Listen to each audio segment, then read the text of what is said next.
Chères Girondines, chers Girondins, lors des dernières élections présidentielles, vous avez fait un choix clair. Ce choix était de porter à la tête des suffrages, avec plus de 60% des voix, le président de la République sortant, Emmanuel Macron. Mais ce choix ne doit pas cacher une autre réalité, beaucoup plus contrastée, beaucoup plus inquiétante. En effet, on voit se dessiner dans notre pays deux types de votes. Un vote des secteurs urbains, manifestement favorable au président de la République, et puis un vote avec une forte montée des extrêmes dans les zones rurales où, disons-le, le sentiment d'abandon domine. Cette réalité est une réalité inquiétante parce qu'elle manifeste une certaine forme de fracture dans la société française que l'on peut retrouver en Gironde. Face à cette réalité, celle de la montée de l'extrême droite, le groupe Gironde Avenir a toujours été clair.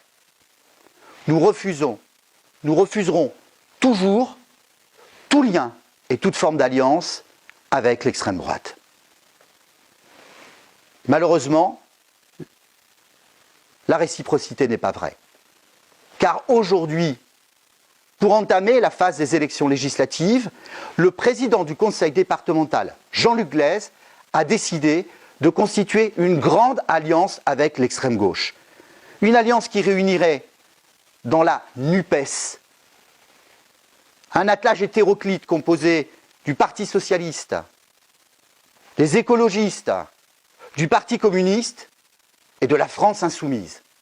Comment est-il possible, dans les terres girondines qui ont été toujours marquées par la modération, de voir une telle alliance se dessiner autour des idées extrêmes de Jean-Luc Mélenchon? Cette réalité, le groupe Gironde Avenir ne l'accepte pas et nous la combattrons. Parce que pour notre part, nous pensons que les extrêmes sont toujours un danger pour la démocratie, que les extrêmes sont toujours une fausse solution posée et apportée à de vrais problèmes. C'est pourquoi j'espère que cet attelage hétéroclite dont je parle, qui va, je le rappelle, du Parti socialiste à la France insoumise, ne sera pas mis en place dans ce département, car je considère, pour ma part, et l'ensemble du groupe Gironde Avenir considère qu'il s'agit là d'une forme de trahison aux idéaux républicains que nous portons.